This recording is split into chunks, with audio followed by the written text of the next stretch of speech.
Welcome to this week's edition of the mma-analysis podcast. I am your host, Lance Fishel. There was fights last weekend. They weren't good. I did not enjoy myself. Anyone with a heart good one really hated that pay-per-view. But Nushan, I'll start with you. Yeah, I didn't. The co-main event was nice. I mean, didn't win much other than that, but that was good. I mean, we'll talk about it later. It was.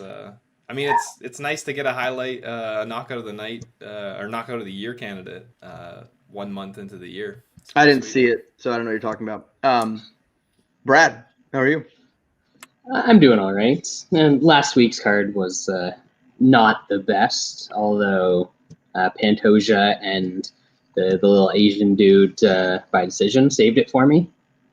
So yeah, I'm in a good place heading into this terrible card, which is gonna it's not good, folks. It's not.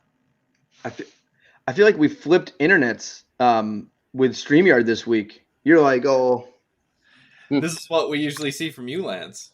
Yeah, it's been working the last couple weeks. StreamYard no longer hates me. Maybe they did some kind of update on my computer because it was never my internet. My internet's great. No, it was your computer. Because like it'd be skipping and I was doing all that, and then I'd check my internet speed and it was like through the fucking roof, and I'd be like, okay, I don't understand. So it's fucking Chrome. Maybe I'll restart and see if I can do a little better for us. Yeah, you do that. Well, me and Sean will talk amongst ourselves on the live show. I guess we could talk about the sadness that was the main event. That was sad. Yeah, I'm sure Brad doesn't want to talk about that anyway. We can start with the main event, then work our way through. But yeah, that fight was over almost instantly. You did not restart your computer. That's impossible. I just meant restart the program. Oh, maybe it's a little bit better. It's better. Yeah, that fight was over instantly. I think it was like 10 seconds in. Reem backed up. And he was turtling up on the cage about 10-15 seconds in before he was even hurt, before he even got a shot landed. And that was it. Like it was over then. Like literally, I think it was what, 10 seconds about? It was about that. Like I thought he must have got clipped or something. So I was like, why is he like stumbling backwards, like trying to cover up? I was like, did he get clipped? And you guys were like, no, we don't know what's going on. Yeah, it was strange. Weird. He was not in that fight, and I don't even mean like physically. And Volkov is decent. I mean, I guess we should have known better. This has kind of been happening to Reem a bit lately. It's just the guys he's fighting are shitty enough that they gas or get caught. I don't know. Reem didn't do the things that we thought not lose or not, right? I think all of us thought, and he did it a little bit. Reem never pushed him against the cage very much. He never worked for his takedowns. He never tried to get on top. And the weird part is he turtles up immediately. Like he was scared. Maybe scared is not the right word. He did not want to engage from the first bell. He wanted nothing to do with this fight. Like he was mentally out of that fight instantly. So I'm like, okay, this is dead.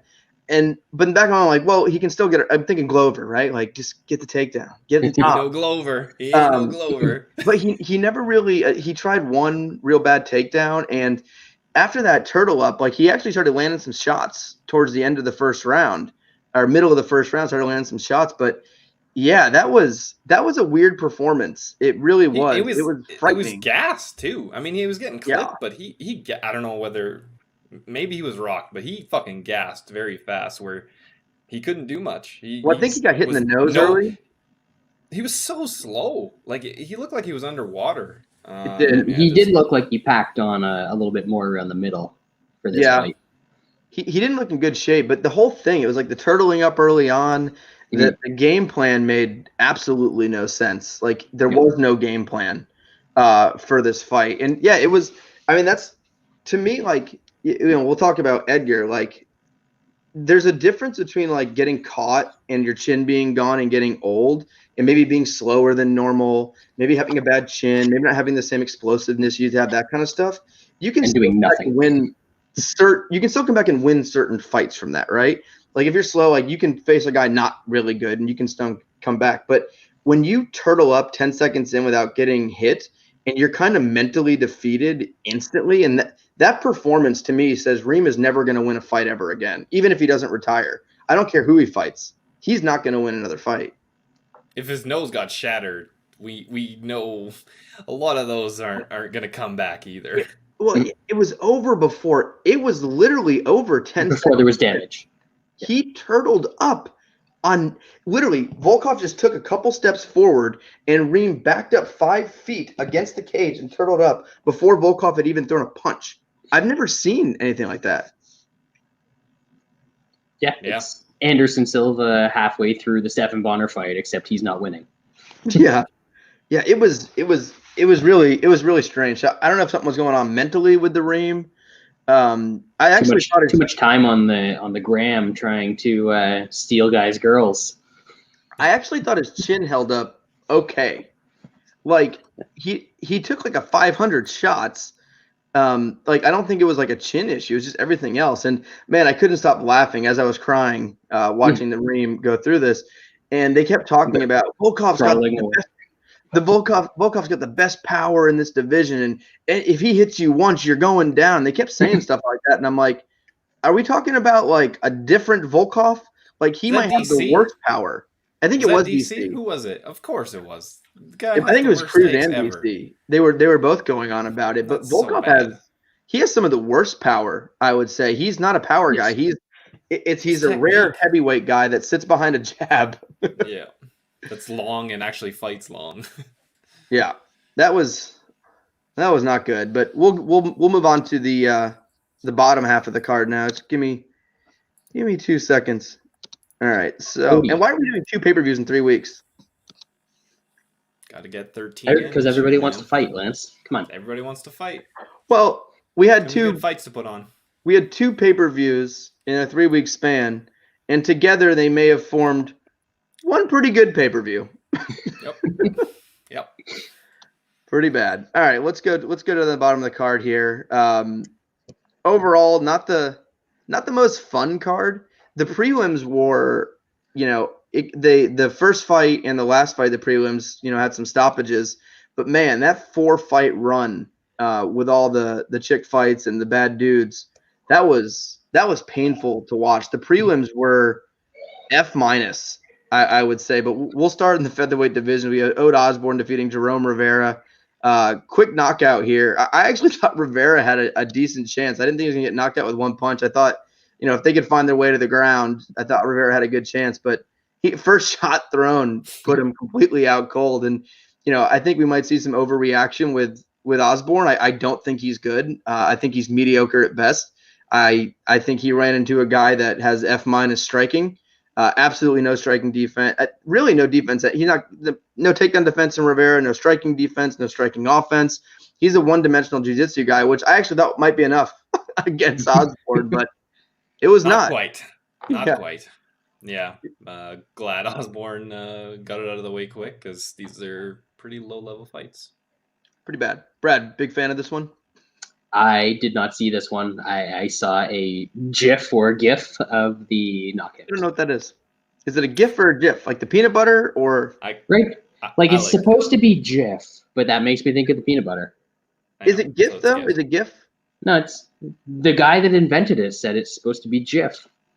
But that's wrong. So but isn't it G? Yeah. What does it stand for? Isn't giraffe also G? It's graphical. Interchange format. There you go. That's dumb. Let's move on to that. 87. Computer shit. Guy worked at CompuServe. Remember that? New Sean, you don't, but Brad might. Nope. Yeah, I do.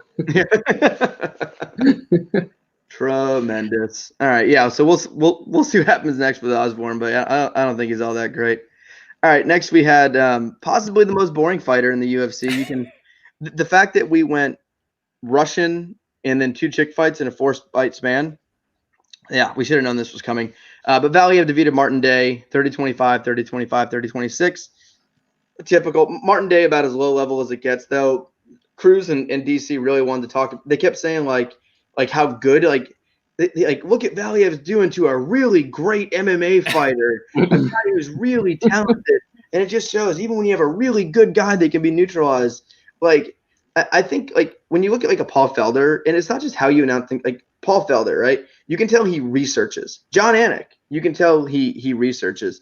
Brian Stan, everyone talked about how great Brian Stan was. You can tell Brian Stan put in the work. He watched tape, right? Which that makes sense, right? An announcer should maybe watch a little bit of tape. Those guys put a lot of work in. You can tell DC and Cruz like wake up the morning and they pull it up and then they go to Wikipedia and they're like, They're just ooh, Rogan. They're Rogan at this point. It's Watch bad. highlights and fucking check it the day before.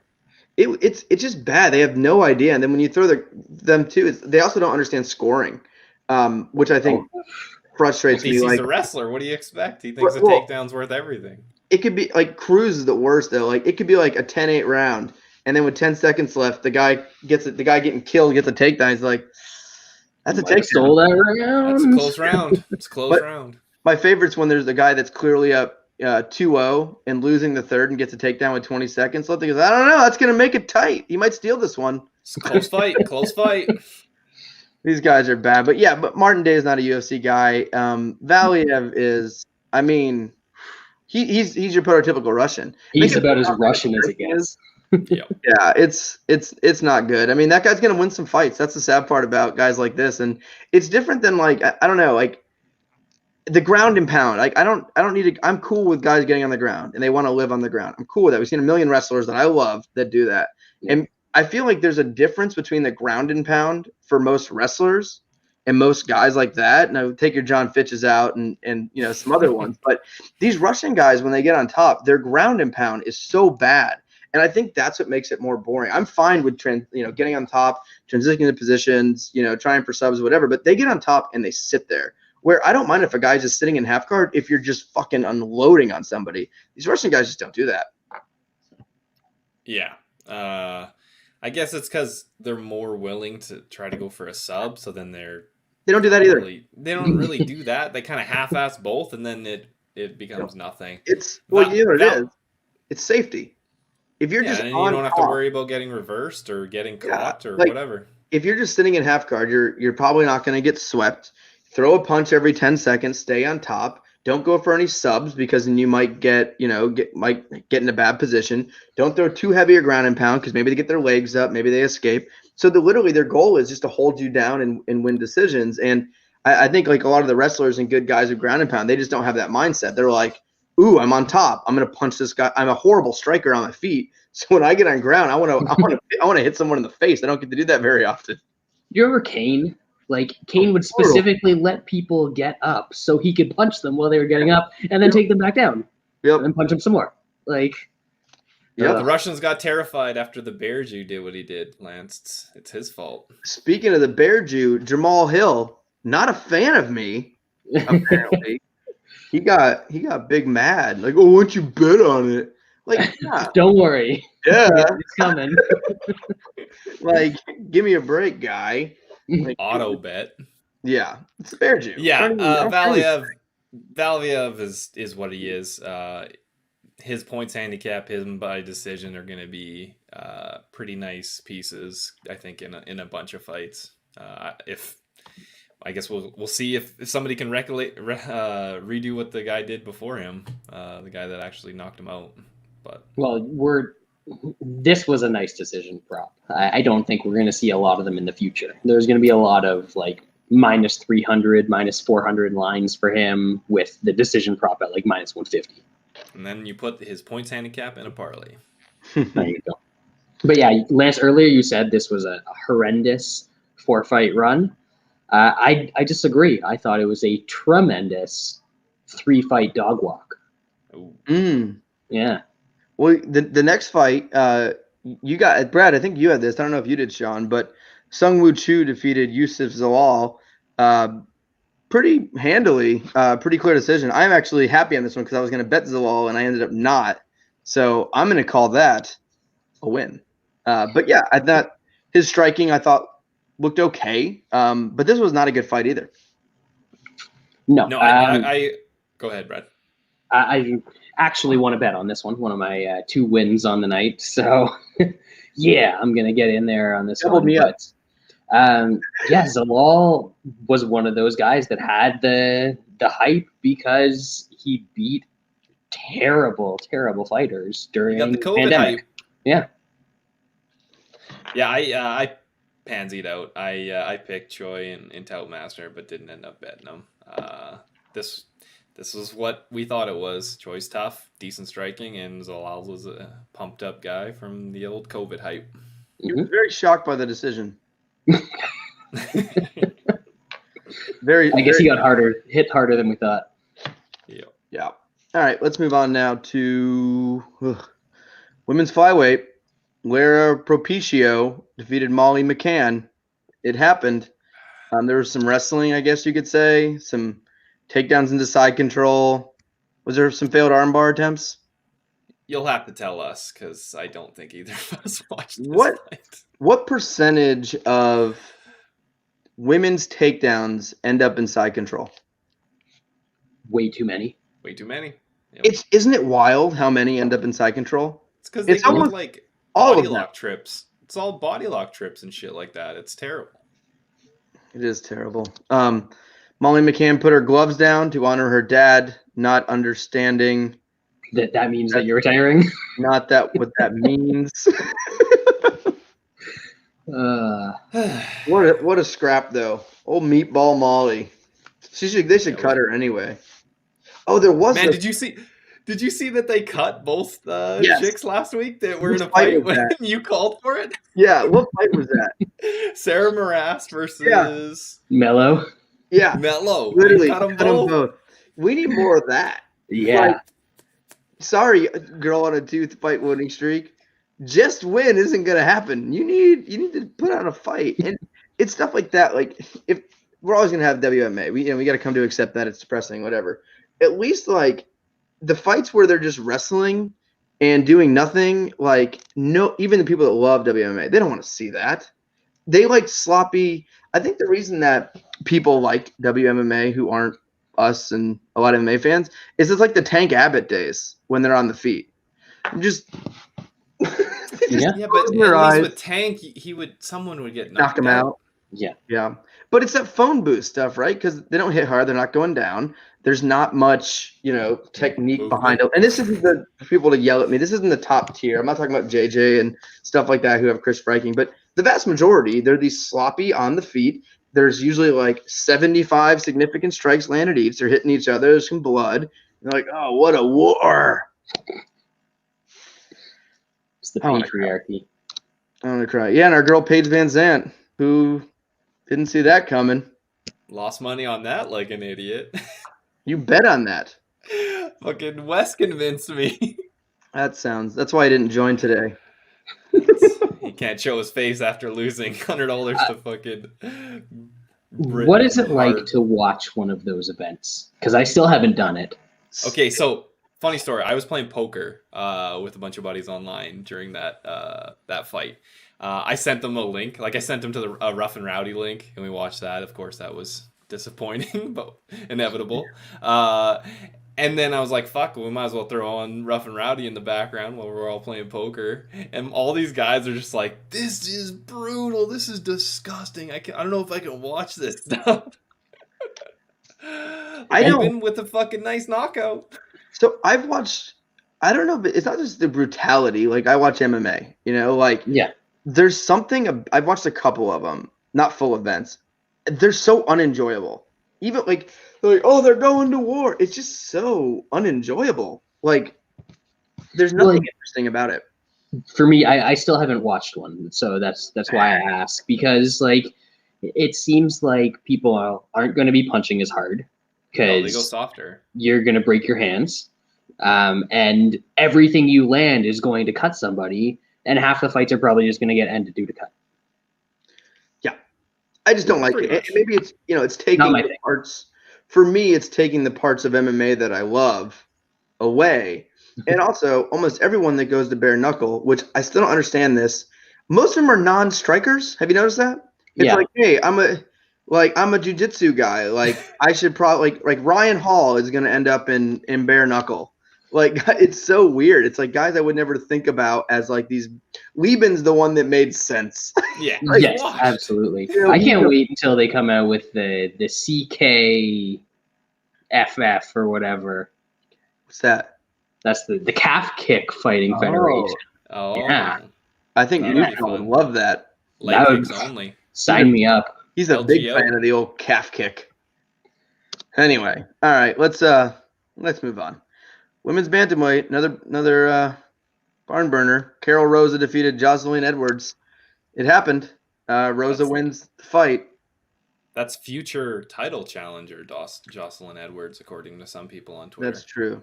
That's that COVID hype, baby. Yeah, everyone wants to fight. People are banging on the door. They had to put police tape around the apex because there was just hundreds of title contenders. Just let me in. I want to fight. And they're like, sorry, we have a pay-per-view next week, and Macy Barber's the co-main event. So we don't. I heard that Tito sent in a bunch of protesters from Huntington Beach. Yeah, he hired them. Tito's the new Soros. He hired all the protesters. He's trying to shut the UFC down. Oh God! The funny thing with how stupid the UFC is, right? Is they had the whole Bellator thing, which I think it's funny. Everyone's all excited about these fights getting announced. It's like Bellator just decided to take 5 months off, which was strange. Just 5 months off, and they come back, and that Grand Prix, like, that's mostly UFC caliber. At this point, means nothing. But those are some good guys, some late in career guys and stuff like that. But there's some good fights. UFC's letting fucking Rumble walk, and yet we got Macy Barber versus and YOLO. Yeah, YOLO walking. How would we be talking trash as much about this card this week and saying, could you buy this if the main event was Burns versus Usman and the co-main event was Anthony fucking Rumble Johnson versus YOLO? Would anyone be complaining about this pay-per-view? Sign me up. Those are two guys the UFC let out of their contract when they both would have probably fought in the UFC. I'm guessing Rumble asked for a little bit more money, something like that. He's going to lose his sponsorship for his weed company and shit. Yeah. So he probably asked for a little bit more. YOLO probably just said whatever, like, it's YOLO, like, sign, pick, give me a contract. And like they could have had that. And like the Bader thing, whatever, like I understood, I guess. That was more Bader wanted out, whatever. But like the UFC just makes some weird decisions, and they keep thinking that they can sell pay-per-views. Conor McGregor's the only guy in the sport that you can have a one-card pay-per-view. They've proven this time and time again. No one's running out. And the funny thing is, Usman's maybe the most boring fighter in the UFC. He's not a draw whatsoever. Nobody knows who Gilbert Burns is. They're banking on Usman to sell a pay-per-view by himself. I mean, that's why they were trying to book a fucking Bronx Michael Chandler fight on 13 days' notice, or whatever the fuck it was. And what's funny about that, because I think it was only like 3 weeks' notice or a little less. They could have made that work. You know how? It's for the strap. Yep. Yeah. Co-main event for the And fucking you title. tell Poirier, hey, we need a co-main event. You're getting the winner no matter what. We're making Bronx versus Chandler for the strap. And then, or we could say, you can even say it's like the interim strap. Whatever you want to do. Because they haven't stripped Khabib yet. It's for the interim title. It's not even a real title. Interim, and then the real belt will be on. So basically a fake number one contender interim belt. 5 round. Whatever you want to say. Just and to then put it on a poster. that fights Dustin Poirier in the spring or summer. I bet Bronx would have signed, and then Michael Chandler would have had a bad day. And now, not to get on our soapbox, but I don't know what the fuck's going to happen. I know the UFC is going to do something stupid. We know that's the case. But now it seems like Poirier doesn't even want to fight any of these guys. I don't even know if he wants. Connor. Well, did you see what he said yesterday? He said not cutting weight sounds fun. Yeah, he's going to fight Nate Diaz. Great. I mean, all he's doing. Connor at 170. I mean, all he's doing is trying to leverage for some more money, whether he fights Nate or fucking Connor for the title or whatever. That's what he's trying to do. He didn't even get pay-per-view points because he's not a fucking champion. Yeah, he's still not a flat rate against McGregor. Yeah. That's brutal. And he's still going to be a flat fucking rate. And that's why it's funny. Like maybe he takes, the Nate fight or whatever. He's still not getting points. Nope. Like, he's still not going to get points. And I don't know. I always hope the right thing happens in this sport, but as we know, it doesn't happen. So we'll see. I don't even have a projection on that. I mean, it seems like it's going the way of Dustin Poirier versus Connor in maybe May. And then I don't know what we do with the rest, because we got 3 guys who are all basically, right around the same area with Bronx, Gaethje, and Chandler. So I don't know. I don't know what happens. I think, to me, I would do Gaethje versus whoever in a fun fight, and then do Bronx Chandler if that's going to happen. But that makes probably too much sense. And also, I think as a Do Bronx fan, Chandler, weirdly enough, Chandler's might be the fight I want the least. I think I said that when we did our year preview show. Yeah, like, Chandler's tough because he is. Do Bronx, I don't think, can take down a round one Chandler. So he has to survive round one against Michael Chandler. But round two, it's easy. And like Do Bronx could also just pick Chandler apart on the feet. Just not get caught and pick him apart. So I don't know. That's a fun fight. Gaethje will fight fucking anyone. He doesn't give a shit. he basically said that. He's like, just give me a human and I want a violence. Yep. That's what he does. But Gaethje Do Bronx is probably, out of all the potential matchups, the coolest, I would say, stylistically. That'd be wild. But at the same time, we saw what Gaethje does if he lands on his ass. Give me some Gaethje Connor. Yeah, that would be great. Wicked too. Come on.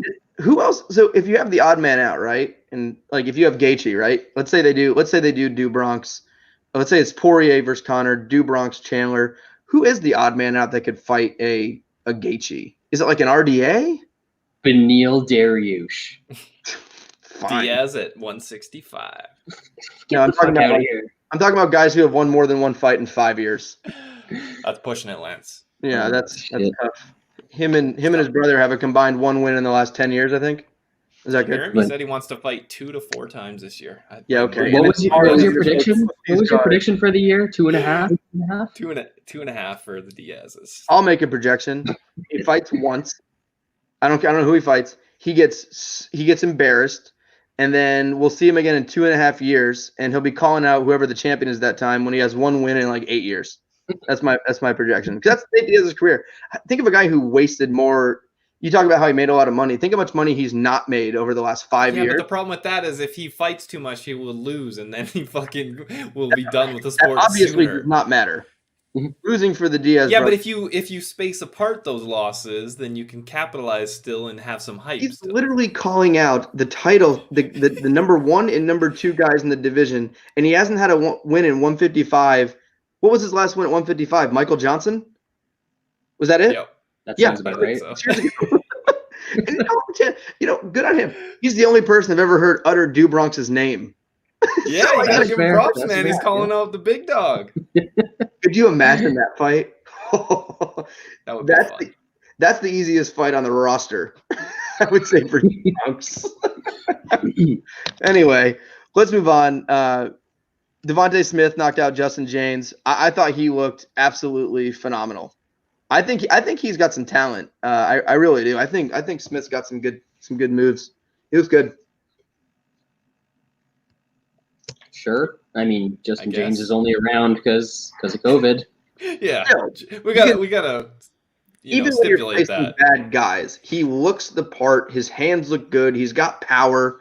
What about that? And, his ground and pound looked pretty good.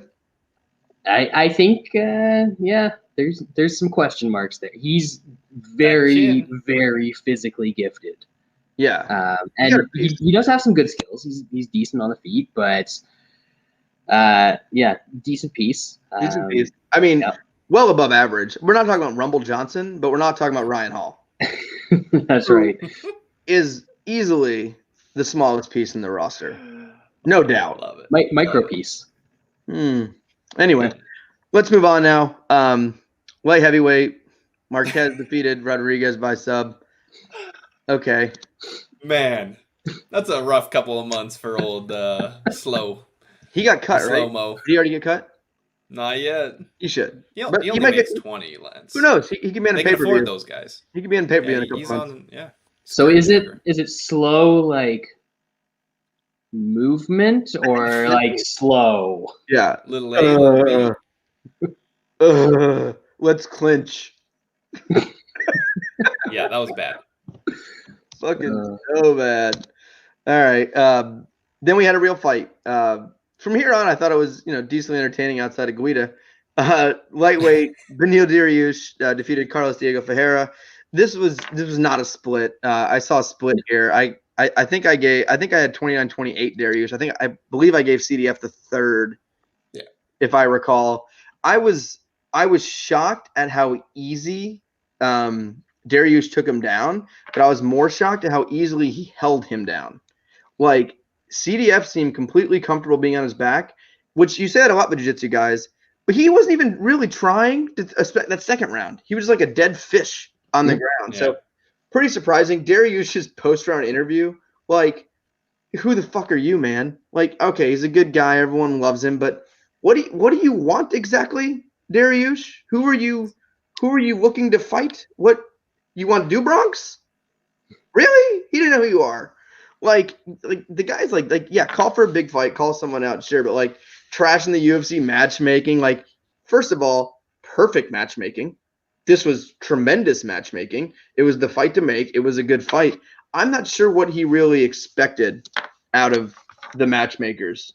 That, like, him and CDF should have got top 10 guys. Like, what do you? Shut up, man. I know that was a big win, knocking out Scott Holtzman, but man, the top 10 of lightweight is pretty stacked, and I don't know. Yeah, I was completely wrong on this fight. I expected CDF to have better takedown defense and to get up quicker. Seemed like he had the edge on the feet, and seemed like, I mean, credit to Dariush. He was taking a bunch of shit and wasn't getting completely rocked, but he was definitely catching some. And I thought if CDF had better takedown defense, he probably could have won this fight and possibly finished Dariush, because when it was on the feet, he looked better. So yeah, Brad, I'm thinking RDA, Dariush. I think that's fair. I think we've talked about that before. For the winner of this fight, somebody like RDA, Ferguson, maybe. I know he's coming off a loss, but somebody in that together? range. Do they train together? Who? Ferguson trains with nobody, so RDA and Dariush? No, that's who I was talking about. Oh yeah, they're. I'm not sure if they Aren't train they- together anymore, but they were both affiliated with Kings at some point. Yeah, that's, I guess, yeah, I don't know if RDA is still training at Kings or not. RDA, someone like that. Or I wouldn't mind him fighting someone ranked behind him. Just to kind of piss him off. I don't know if Gregor Gillespie is still in the UFC, but I wouldn't mind that happening either. Yeah, I think the big thing in this fight is, like, you kind of nailed it, that I was surprised at how easy he could get him down again this time. But I think a lot of them staying on the ground was CDF could make room and make space whenever he wanted. But he was a lot of times choosing to stay down there. Like, anytime he wanted to get on Dariush's hips and push him back and get him standing, he got that space. It's just he didn't use it to stand up. There was no urgency to get up. Yeah. Either way, missed that one. Yep. All right. Did this next one, consensus winner. Yeah, we actually won a bet. Alexander Pantoja defeated Manel Kape, decision. Kape, super surprised by the decision. He actually didn't know you were supposed to punch people in fights. Yeah, this was surprised. Like, I this thought kind you of were supposed to dance. This kind of reminded me of with the Matt Snell fight, where I was like, his easy path is to take it down versus a dangerous striker, or just throw more punches. That's the way to win. Just throw more punches. And Pantoja looked good. I thought he looked good. Yeah, Pantoja looked good on the feet. I expected Kape to come a lot. Just throw more volume. Come out, do something. He finally figured it out in the third. But yeah, just Pantoja still looked good on the feet against a pretty dangerous guy. So he's still pretty damn good. Yep. Brad, anything to add here? Yeah, the only time he really, the Kape Cape Capman only did anything was when Pantoja got that like knuckle in the eye and thought he got poked. And then he was not fighting somebody at that point, so he threw a bunch of punches, and he looks like he's good when he throws punches, but like maybe do that more. Throwing punches is important. Yeah. Because I actually didn't think he looked bad. When he engaged, he looked good. He looked fast. I think he beats most guys in this division, but you can't fight like that if you don't get a finish. Lightweight division, Guida defeated Michael Johnson easily. 30-27 across the board. At least I can't bet on Michael Johnson ever again. That's what I'll take from this fight. Damn it. I mean, it It was right there. His arm was under his chin. Third round, Bradley. Almost. I was grasping the ticket, and it just not that it ether. matters, but I thought scoring the second round for Guida was not great. He went like 1 of 86 for takedowns and got punched in the face. I don't think he landed a punch. He landed 1, I think. It was like And he won the round or something. No, they judged it correctly because in the first round, Guida landed a bunch of punches, and if Clay Guida lands a bunch of punches on you in any round, you automatically lose the next round. 2 rounds. You lose 2 straight rounds. I think that makes sense. Mhm. All right, let's go to the bantamweight division. Sandhagen defeated Edgar. Obviously, some kind of I don't know if Edgar had COVID. Something happened because if they rematched, Somebody slipped him an Ambien. He's so. Oh no, Lance, you didn't see the wink, did you? There's a little wink. Well, originally I said fix, so that could have been. Yeah, I mean, if you look closely, the knee never actually landed. Yeah, it whiffed. Frankie that was tremendous on his part. Good actor. He's gonna put the win young an guy Oscar over for that performance. Holy fuck! Because it looked like he was out. Yeah, well, just into next week out. Brad, talk about selling for your opponent. Your Biggie Figs is in trouble. What happened? Frankie's dropping down. Oh, he's coming for that 125-pound strap, baby. Damn right. He's coming for it. George Johnson sent Michael Johnson on his way over to bare knuckle. That's where he will end up. He'll punch a guy, rip the guy's ear off, blind a guy, and then with like 2 seconons left, trip and punch himself in the face and get knocked out. What? He can't get subbed over there? he goes like this and he accidentally puts his arm across and chokes himself out and falls down. There's lots of things. Steve has an idea, but it's so stupid that I'm not going to read it. So I'll just skip that one. All right, that's it for last week's card. So let's move on. No love for Sandhagen. I know you guys don't like him, but he's every guy who can't wrestle. Exactly. Everyone wanted to say after the Aljamain fight, oh, that was so quick. You can't take anything from that. So this one was even quicker. You can't take anything from this. Yeah. Well, people are like, who's going to say Sandhagen can't win the belt? Like, blah, blah, blah. Everyone's like, Aljo? Like, I still like Aljo in that fight, but I think it's a much closer fight the next time it happens. Well, I think it's odd to say that, yes, it would be closer than the dismantling. But let's not forget, that was man versus boy. And that was, what was that? What? Was not even a year ago? Yeah, that was June? Pretty recently. Yeah, that was like 8 months ago. So in 8 months, Aljo is now 100 times worse, and Sandhagen's this really good wrestler who's going to keep it on the feet. Don't be salty because he deaded your boy, Lance. I was going to say, got skills on the feet. That being said, incredible looking sell on the knockout. Yeah. It was obvious. Incredible. It was obviously a fix. All right, let's now move on to this thing. Not great. All right, women's flyweight division. Jillian Robertson, Miranda Maverick. And we're off. New Sean? Maverick with a blatantly bad nickname. I think Brett. The worst. What didn't you give her what it was supposed to be? What's it supposed to be, Brad? I don't know. It should probably be like Top Gun or something like that. Yeah, or something. It's Fear the Dallas. There you go. That's even better. Yeah, I don't know. Maverick's getting kind of hyped up. She didn't beat a very good person in the UFC. But the other girl's Canadian, so I would probably pick the not Canadian one. That's a fair breakdown. Brad? Yeah, fake Canadian against. I was not impressed.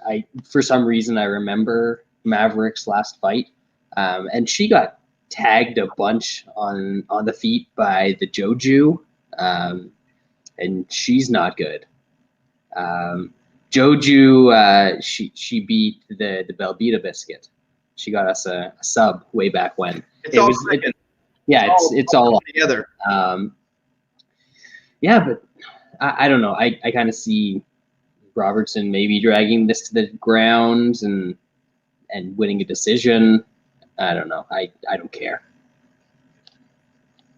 I don't care. I guess I'll take Robertson.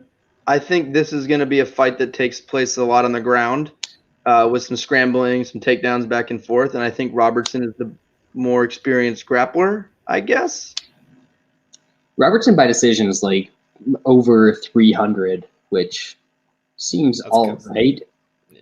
It's not bad, but I'm not going to bet this fight. So anyway, let's move on. Another fight I'm not going to bet. Welterweight division, Gabriel Green, Philip Rowe. Yep. Nushan? Weird fight. Gabe Green only got a shot because all the fighters want to fight.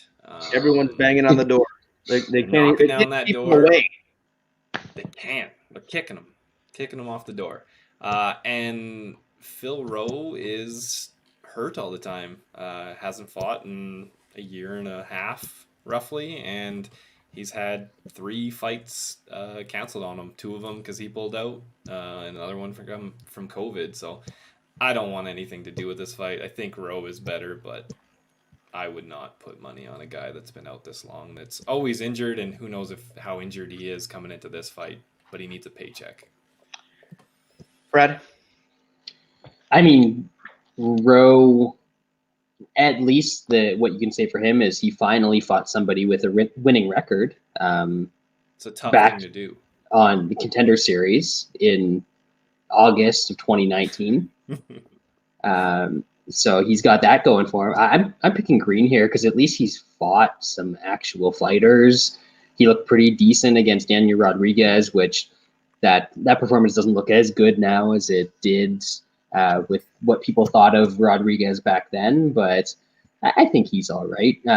He's not going to be overwhelmed by a long guy that might land some jabs on him. You know that he can eat some shit and still come forward and slang some things. Swinging and banging. Yeah, right. And also, it's for people who want to include his nickname. It's not Gabe Gifted Green. That sounds stupid. It's Gifted Gabe Green. Get it fucking right. Is it? I think it's Gabe Gifted Green. Fuck you. Triple G. It's still Triple G the other way. Yeah, what the fuck? That's true. I'm tired and depressed. Some nice titties on Gabe Green. Yeah. Did you see those? Gifted. They're nice. He is gifted. Yeah. I'm picking Rowe in this one. I think, as Sean mentioned, there's a lot of question marks around him, obviously. But I think he's the overall better guy. I think he can keep this one on the feet, a little better striking. But I don't know. This is such a just throwaway. Like, there's nothing here. It's 2 low-level guys. Neither are ever going to be a good prospect, anything at all. Opening up a card after we see a women's fight, before we see a pay-per-view with AC Barber. This is like a Titan FC maybe main card fight. It's not good. This next fight, decent.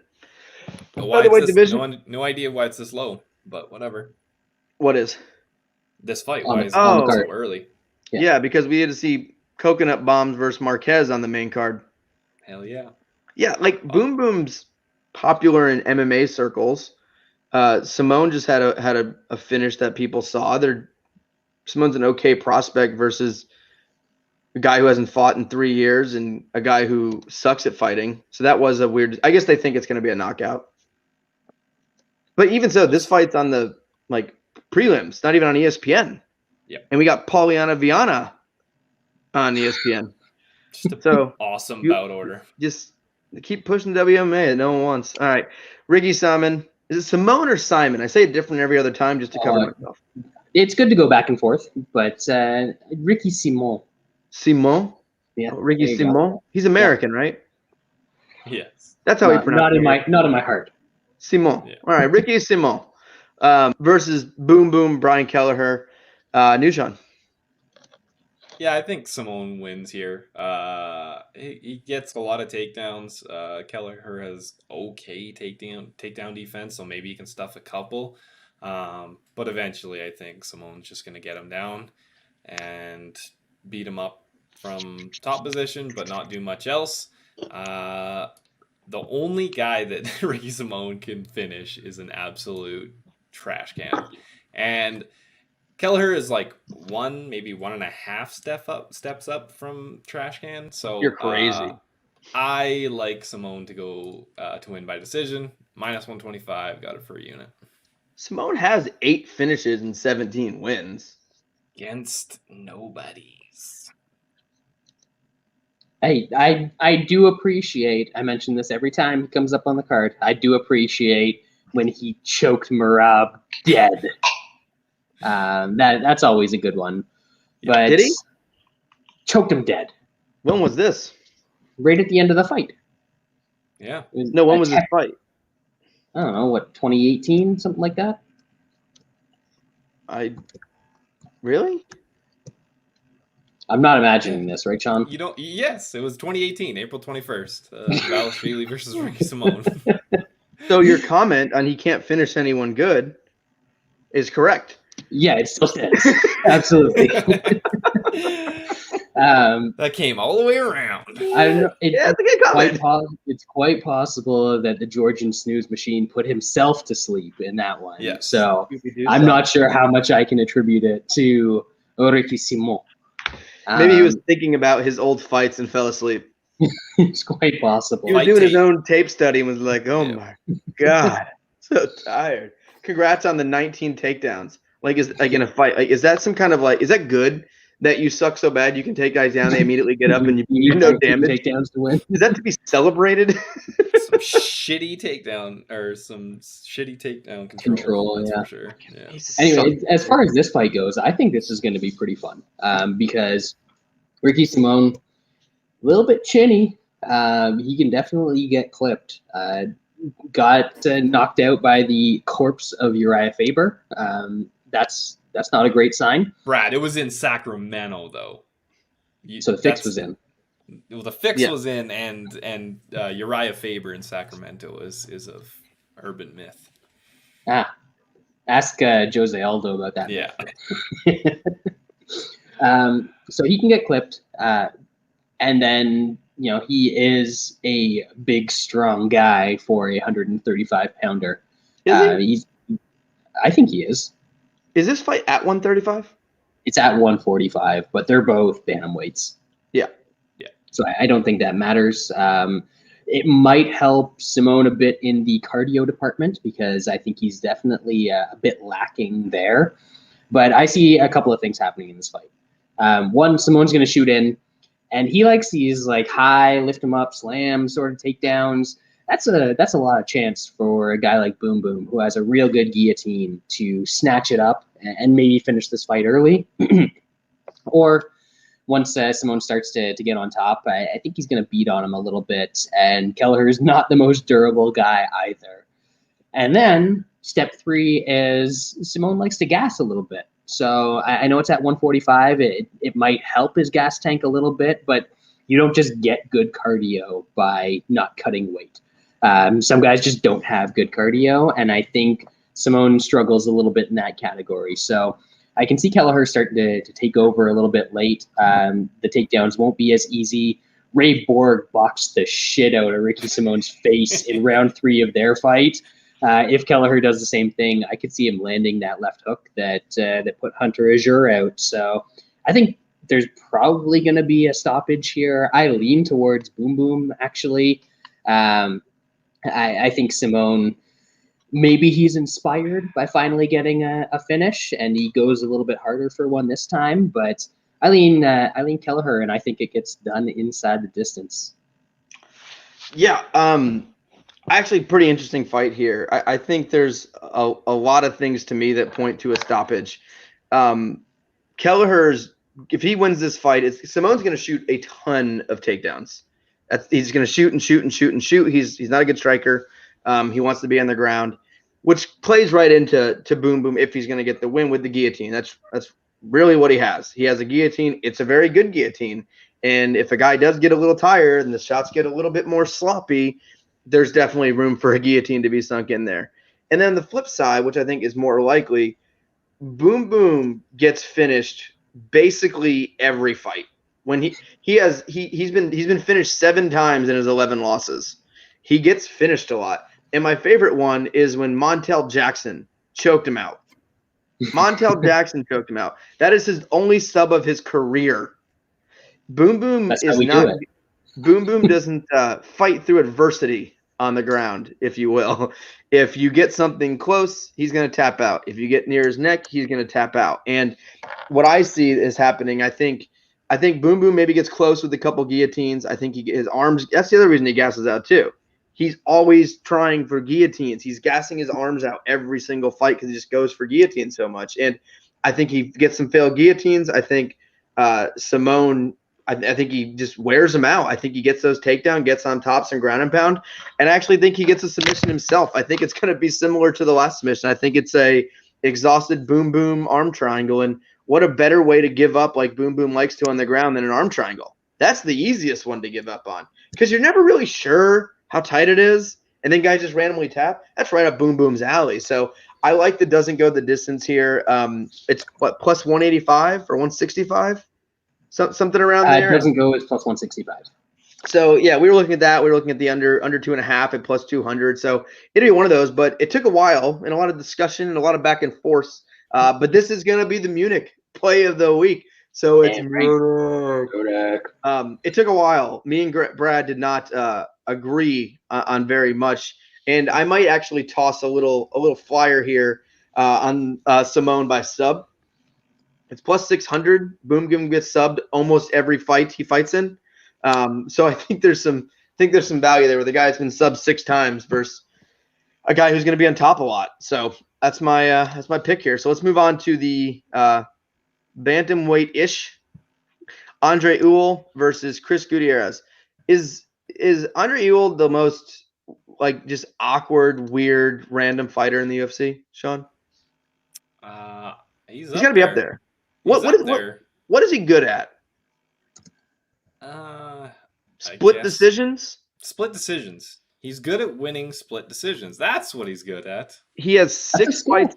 He has 6 fights in the UFC, 3 wins by split. Like that's a skill. Some people have it, some people don't. This guy's got terrible. It. He's bad at fighting. Yeah, he's not good. And I'm kind of pissed. I had Stamen by decision at a pretty decent number against him. I think that was going to be a fairly easy one. In this fight, I don't know. These guys are both fucking terrible. Gutiérrez getting 10-8'd by Cody Durden. If you do that, you're fucking horrible. So, you got 2 guys that are very bad. I guess Ewell has fought the better fighters. Maybe he's lost to them, but he has fought them. But I don't know. I don't want any part of this. I'll pick Ewell to win, but no thanks. Brad? Chris Gutiérrez is the worst type of fighter. The worst. If you are a professional fighter and the only thing you're good at is calf kicks, just find something else to do. You are Brad's favorite fighter. That's what you are. Good calf kicks, though.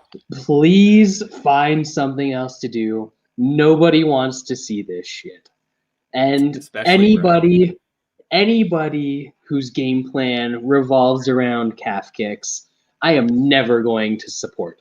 The one advantage that he has is this is a late replacement for Ewell, so he hasn't had a lot of time to prepare for the devastating calf kick. He might come out of there and have to get his leg amputated afterwards because they're so devastating. That he had a draw with Cody Durden, and what was the other one? That was a bad draw.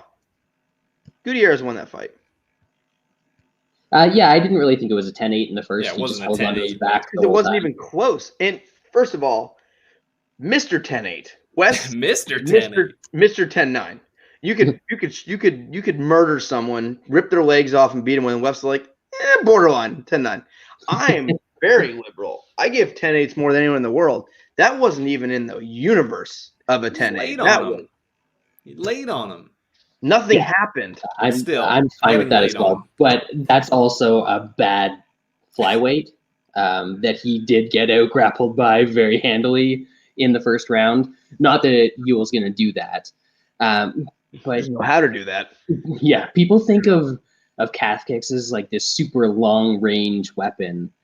They're not really. Like you don't have the same sort of angle that you're really reaching your leg out there. So every time he goes to land a calf kick, he's going to be in Ewell's punching range. And Ewell is a way better boxer than Gutiérrez in this fight.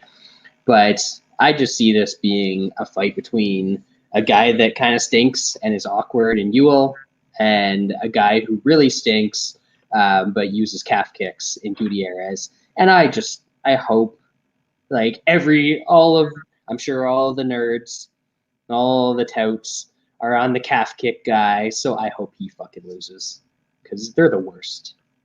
I am on the calf kick guy. Uh-oh. Yeah, because you're a Twitter tout nerd. Oh, look I'm a tape study tout nerd. That's kind of how I do things. I think Andre Ewell is good at nothing.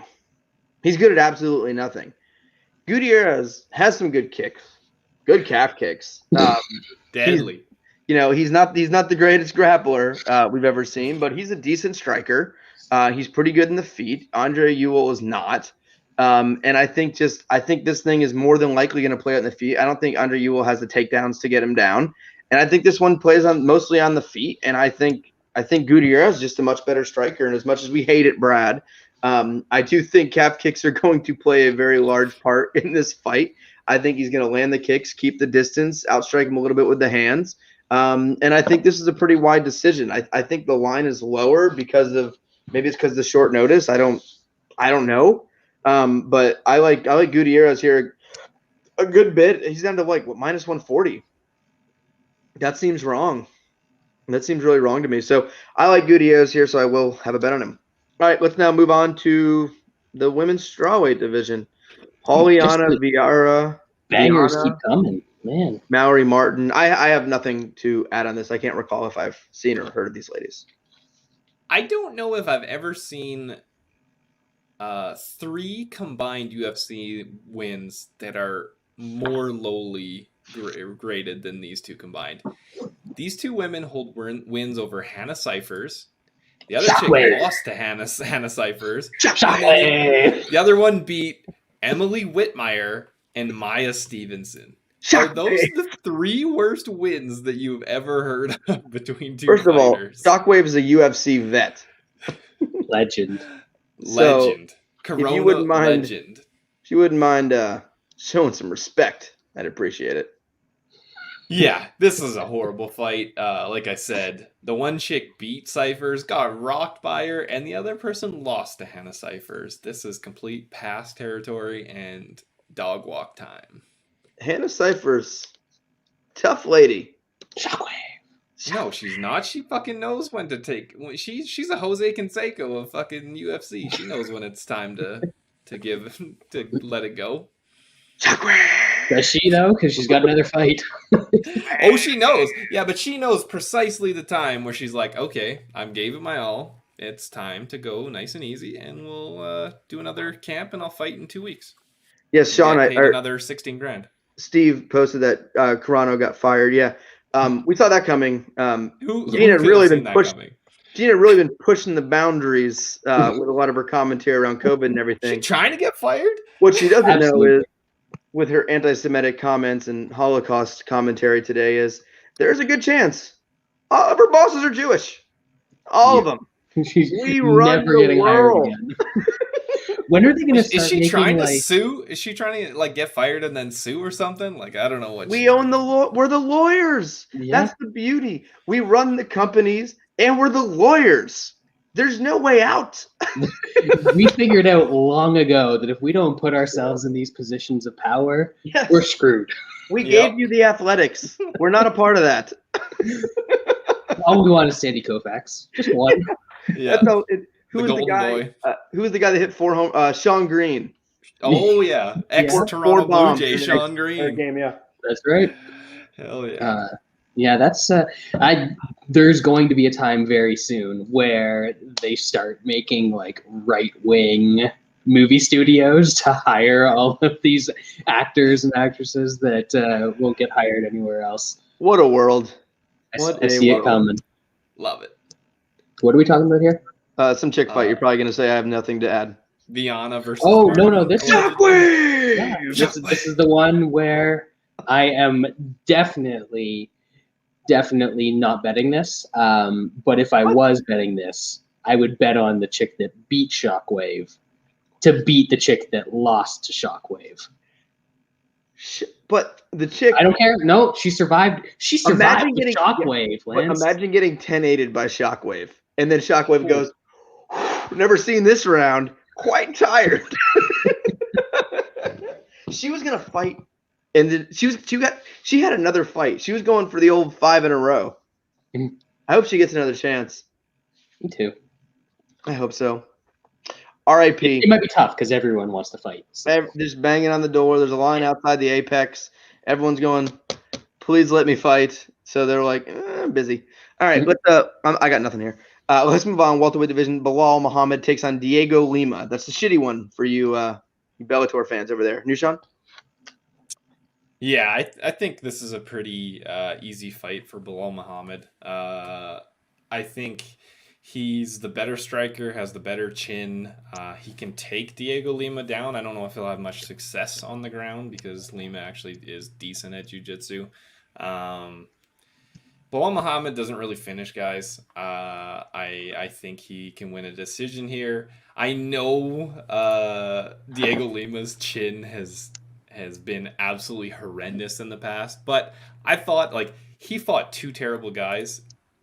They did hit him, but that's not really saying much. Court McGee hitting you and Luke Jumo hitting you is not really a good test, but he didn't get completely rocked.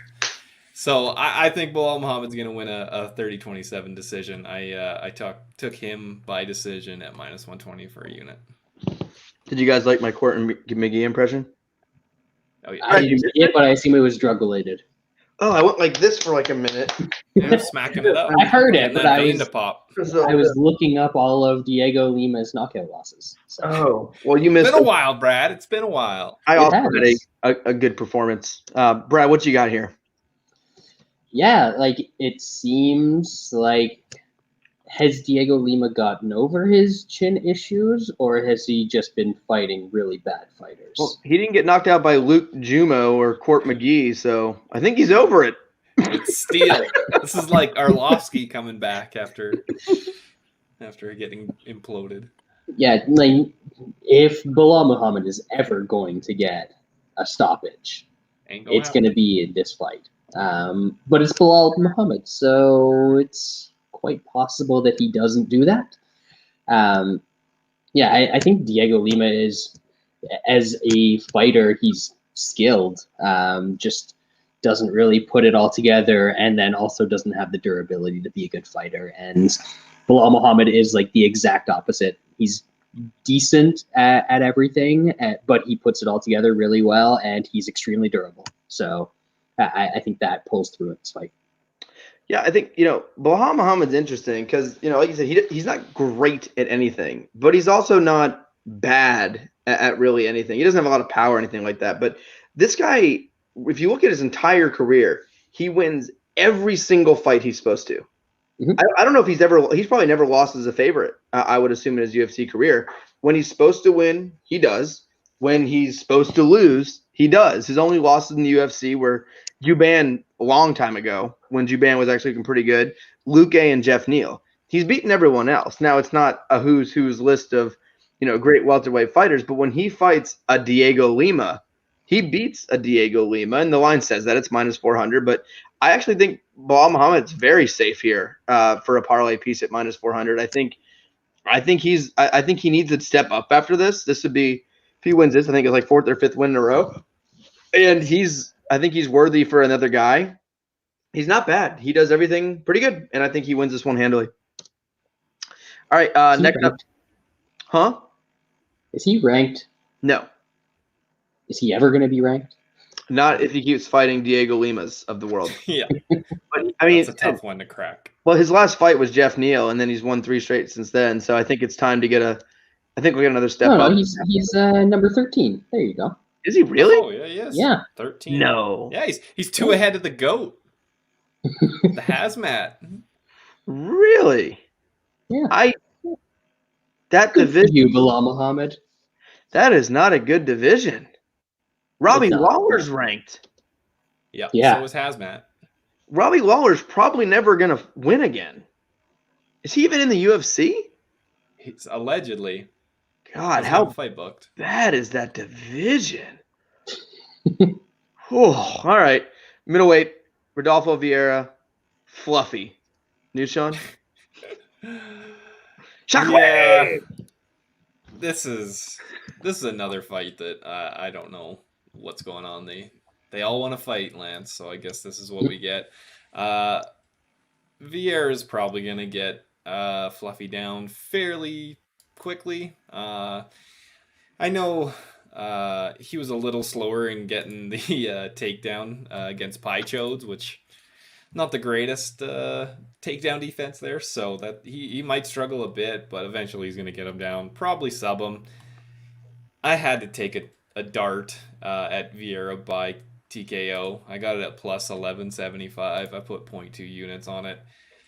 When you get these jiu-jitsu guys, and especially because he's so big, it doesn't take much. If he lands a couple strikes on the ground, Fluffy might go out. If it's on the feet, he could also clip Hernandez. So I think that's worth a tiny stab, but he probably just gets him down and subs him. Brad? Yeah, I want to go against the grain when you see one of these massive lines and like the sub prop is minus 200 or whatever it's at right now. It's tough. It's actually come down a little bit, minus 165. I'm seeing because Fluffy got subbed by Marcus Perez. That's Not a good sign. Didn't he just cut himself? Yeah, he just decided. Yeah. Marcus Perez got out grappled for 15 minutes against Dalcha, the lung ambulance. So that's not a great sign. I think that Viera gets us to the ground. He probably finds a sub. Not a lot to do with this one. I'd like to hear that conversation with Marcus Perez in the UFC and him going, guys, I'm just not UFC caliber. There's better guys who should take my spot. I get better. And the UFC's like, oh, you're great, man. You might be on a pay-per-view next fight. Like, keep it going. We need you. You're great. You just had a handful of bad losses, and you're a couple few. How's the co-main event sound? Shockwave. Yeah, I think this one's it's sometimes you can overthink these things, but I think the interesting part when you look at like a TKO prop being that inflated versus a sub guy is there's always a chance that he can just land some punches on top and the ref can stand in. But this guy's all jiu-jitsu. Like he is. I think if he landed a couple punches, it's more likely that he's just going to grab the neck, obviously, with the line being that way. But it's worth a couple bucks, Sean, I think, kind of throwing in there with that kind of inflated line against the TKO. But Fluffy's also a pretty tough guy. But if you get in mount, who knows? He gets him out and throws punches, knocks him out. But, yeah, I think Viera gets him down rather easily. I think Fluffy's going to – I think this will be takedown to mount in like half a second. I think this is takedown, mount, arm triangle – probably all under 2 minutes. If you did want to, I might just throw this in a parlay, honestly. Like it's not that inflated of a line. If you did want to, bet this straight, like I think it was plus money in round 1. And I cannot see Fluffy being able to stop a takedown. And if this fight gets to the ground, it's going to be over in short order. And I think it was like plus 105 or something with Viera round 1. So that's not as much as I hate that kind of bet. A round 1 prop on a single guy at basically even odds. That seems more likely than not the outcome of this fight. All right, let's move on to the not joking pay-per-view portion of the card as we had Bobby Green taking on Jimmy fucking Miller.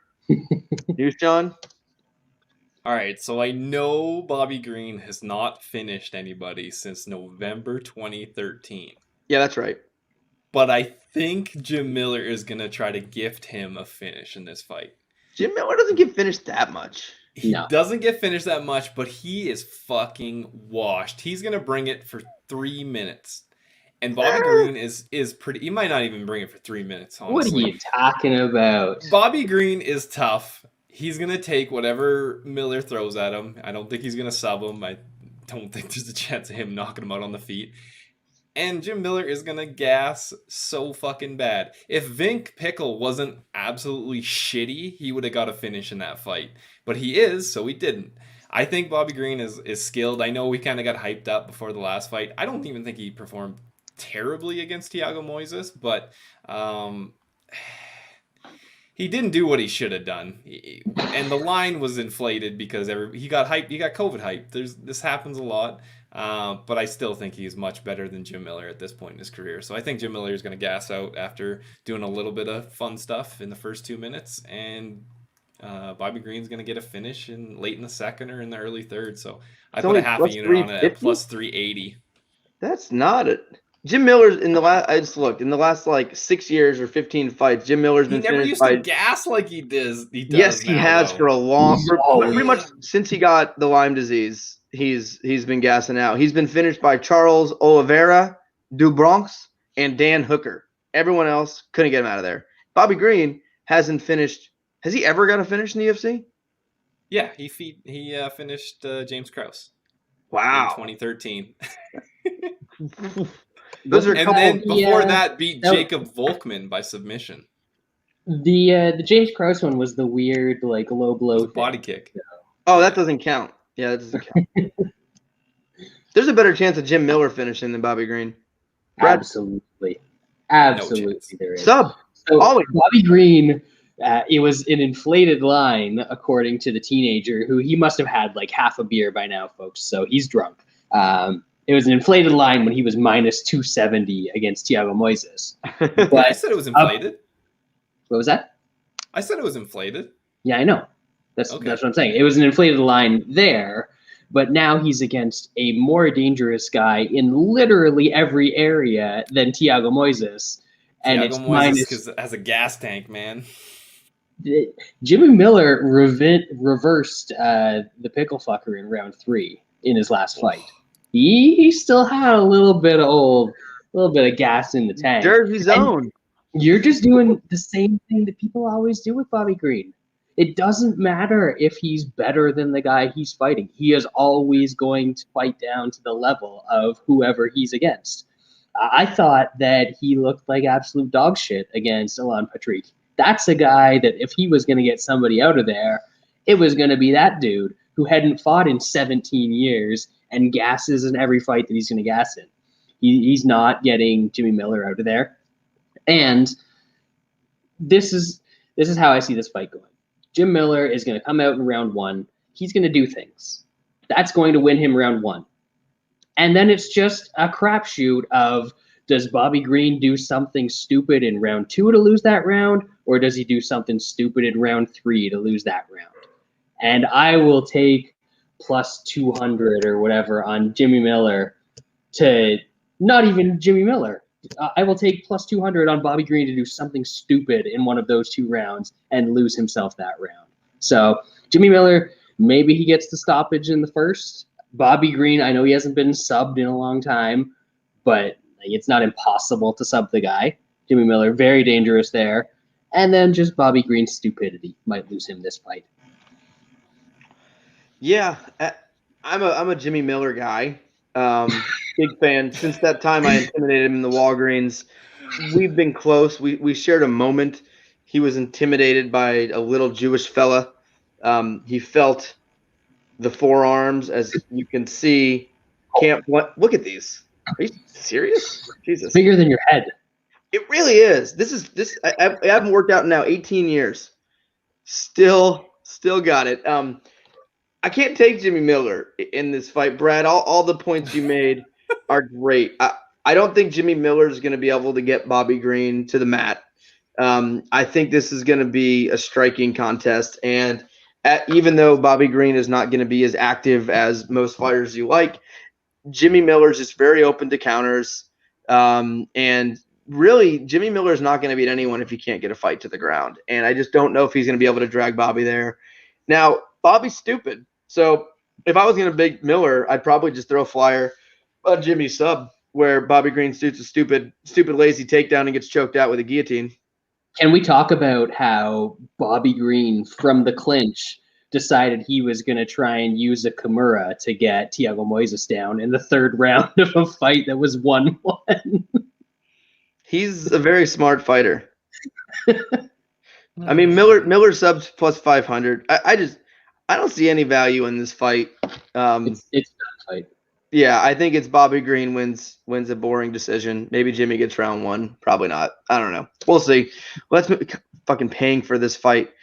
People have to pay for that, and then we're going straight into old Coconut Bombs versus Julian Marquez, who I believe has been out for, I think I read 32 months or so. New Sean, July 2018 pay-per-view. We got a guy that's been out 2.5 years versus a guy who's lost 3 of his last 4 to Callan Potter, Darren Stewart, and Impa Kasaganai. That's a pay-per-view fight. Oh my God. A 3-fight layoff on the pay-per-view before like the year plus layoff in the co-main event. Fucking ridiculous. All right, New Sean, what do you got? Well, Marquez has a very popular podcast. He's a big name, Lance. How do you not know this?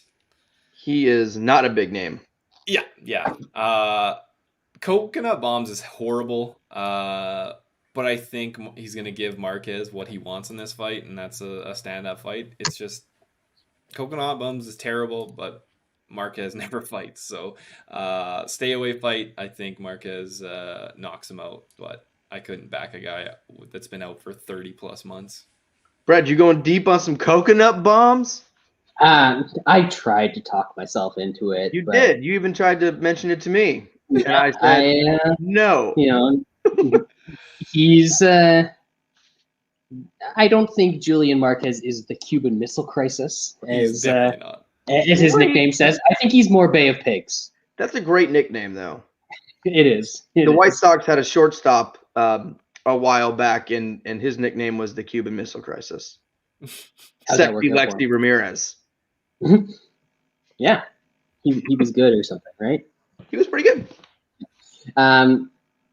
Yeah, this is so tough to bet because Marquez should be better. Coconut Bombs is really, really bad. One of these guys, even the fact that Marquez was like a minus 350 favorite against Darren Stewart when they fought kind of tells you something, because Darren Stewart then went out there and choked out Coconut Bombs. That dude doesn't submit anybody. So I could see this being, kind of a slow first round. Marquez is trying to get back into it. Maybe Coconut Bombs doesn't let that happen, but at some point I could see him shooting a real sloppy takedown and getting choked out again. Or maybe Marquez just lands a bunch of stuff and, he's got that Kendra Lust cardio. So I don't think we have to worry about the 3-year layoff as much as we normally would. Yeah. What is Marquez by sub? Weirdly enough, I mean, it's like when I saw it, it was like 750. I figured something crazy. I know Marquez isn't a sub guy, and he just has that one sub. 900. You can get it as high as 900 in a bunch of places. Coconut Bombs has been choked out by Darren Stewart, Dakota Corcoran. Speaking of Kendra Lust, Dakota Corcoran choked him out. Cochrane. I think I looked at this one as like an inside the distance type play. I do think we're going to see a finish one way or the other. What is that now? I mean, the under 2.5 is juiced to like minus 140. So I don't know. I don't like an under 1.5. That's for sure. Especially a guy coming off a layoff. He could be super tentative. Sometimes you see shitty fight. Guy coming off a layoff.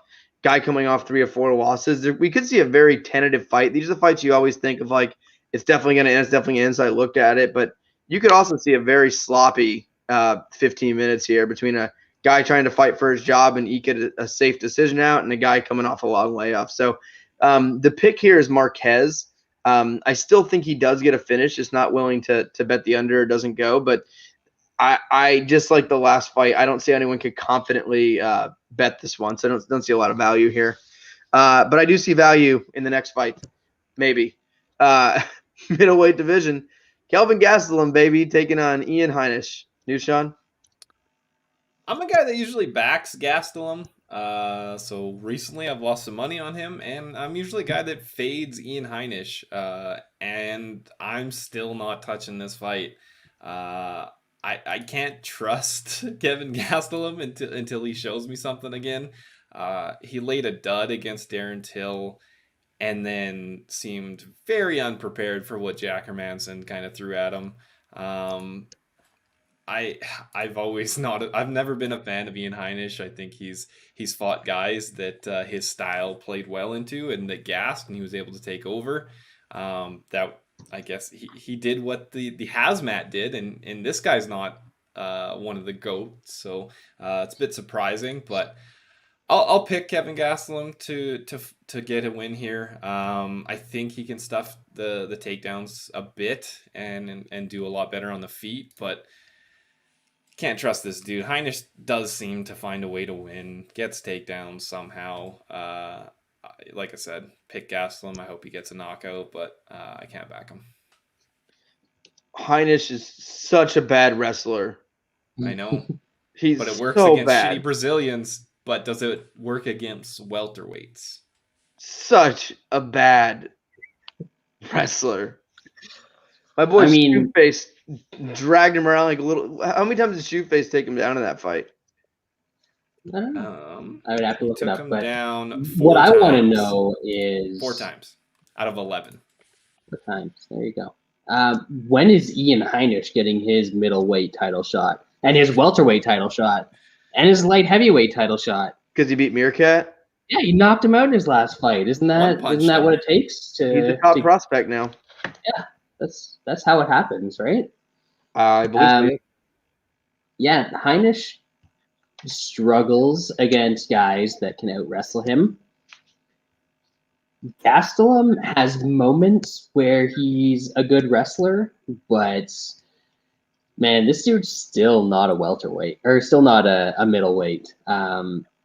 I think in prolonged grappling exchanges, even with Heinisch not being a great wrestler, I think those are kind of going to be trouble for Gastelum just because of the size. So I am very hesitant on this one. Obviously, Gastelum has way better hands, way more dangerous fighter. But if he doesn't keep the distance here and keep this at boxing range, I think it's going to be a close, competitive fight. And I'm going to stay away from Gastelum. I haven't got to the point where I'm picking Heinisch or picking or betting Heinisch yet, but it's teetering. If we see a little bit of money come in on Gastelum, I might have to go the other way and look at Heinisch by decision. Man, so far the other way. I think you look at Gastelum's run, not great. That's tough. When was the last time he beat a not old guy? Who, Gastelum? Yeah. I mean, it's been a bit, but at the same time, you could look at who he's lost to. He's lost to Adesanya, Till, which was the horrible fight, but close. Terrible. Hermanson, and he's been fighting top level guys. Can't argue that. He's been fighting really, really good top level guys now for a while, and he's fighting Ian Heinisch, who is losing to Akhmedov, who gets there you go. He's losing to Akhmedov. Heinisch gets taken down. I just pulled it up, Sean, because you mentioned the 4. Heinisch got taken down by Justin Sumter. He got taken down 5 times by Mutanch, 4 times by Antonio Carlos Jr., 2 times by Brunson, 2 by Akhmedov. He gets taken down by everyone. Is Gastelum going to shoot takedowns? No, but he has that there. He can if he wants to. If he's not getting the better of the striking, if he's getting caught a little bit, if he's having trouble, with range, if he's getting pushed against the cage, he can take it down. Gastelum is the better wrestler here, and the hands are different planets. The hands here. That Gastelum still has that hand speed. He still has some power in his hands, And Heinisch is a sloppy striker. He's very, very, very sloppy. So I think Gastelum's going to have the hand advantage. I think the speed advantage, power advantage. And then if need be, Gastelum can. I do think he can take Heinisch down. So if he does get in any bit of trouble, he gets caught. He's having some issues. I do think he would easily be able to take Heinisch down. I like Gastelum here. This is a make or break fight here. I think if he loses this, that's it for Kelvin Gastelum. But I think this is the perfect matchup for Gastelum. I think minus 200 is very low when you look at the competition both his face and just the styles of this fight. So, yeah, I'll definitely be betting Kelvin Gastelum. Now, not joking, we're moving on to the co-main event, women's flyweight division. Macy Barber, Alexa Grasso. Boy, are we in for a treat. While you talk, Nishan, I got to get my charger. I'm going to need another beer for this one. A barn burner of a co-main event for a pay-per-view. So what would happen if Gilbert Burns falls in the shower tomorrow? They'd have to cancel the whole event, right? Yeah. Like literally, it wouldn't be a pay-per-view no matter what, but they can't. Yeah, they'll just push it later on and double up on a different year. I mean, their year hasn't been planned out. Or they just put it on. So. I think they would put it on. I think they put it's it on ESPN Plus. Yeah, they did ESPN Plus, and then your main event would be Alexa Grasso versus Macy Barber. Let's do this, baby. I want Usman to get hurt, not Burns. I don't want to mess with Burns. Yeah, that would be torture. I think this is a bit of an overreaction to what happened last time out for Macy Barber. That is a bad loss. I think the odds were a little crazy just because she's still a bit of an unknown, and then she kind of got hurt. I don't know if it's true or not, or when it happened, but but I think this is a much better style matchup than Roxanne. Roxanne's going to go for takedowns. She doesn't want to strike at all. She wants to lay on you. Alexa Grasso wants this to be a striking fight, and if Macy Barber doesn't have to worry about the takedowns, she'll do okay on the feet. I know she's hittable, but I think she can get takedowns, and her on top against Alexa Grasso I think is going to be bad news. I think Barber either gets a late finish or gets a decision. So I took her for 1 unit at plus 125. She is still an unknown, and it's still kind of sketchy to put your money on her. She's a bit of a head case, but I think that loss was good for her, and I think she's just a better fighter. Brad, one of the worst humans, though, and most annoying human in the UFC. So bad. That sounds about right. So my breakdown of this fight is based solely on circumstances because I have never actually seen Macy Barber fight. Thank God. Co-main event, baby. Thanks, Jesus. So you've got super young prospect, who's a prospect because she's more athletic than the scrubs at the bottom of the women's division. Tore her knee in a fight she was already losing, lost the rest of the fight, out for a year, moving up a weight class, fighting the best fighter that she's faced in her career, and now she's basically even money. That all of that doesn't really add up to me. And plus, from every tiny little clip of an interview that I've seen with her, because I don't hate myself enough to watch full interviews with MMA fighters. She doesn't think that she lost that fight for anything other than the knee injury. So I think there's some weird disconnect going on in her and her camp's head. And I think this is a lot for a young fighter, even if she didn't have that loss. I think this is a lot for her, and maybe she can come out and move up a weight class and really just be physically dominant over Grasso. But if this turns into a fight where skills are involved, you have to think that Grasso is the better striker and probably going to win a decision because, women's MMA, and not loving this as a co-main event. Let's just say that. That's the understatement of the night. Yeah. So, there's a lot of weird factors as as Brad mentioned, with the layoff and the pressure and the weird camp. I think your dad's one of her main coaches. Always a good sign. Worked out for Always. some Always great. That's usually a good sign. But I look at this from, I think Barber's a little crazy. I think she's a bit of a lunatic, and I think sometimes being a bit of a lunatic is good for moments of stress. You're so insane of a person and crazy, you kind of look past some of that stuff. I don't think she lost to Montefiore because she was in her head or overconfident.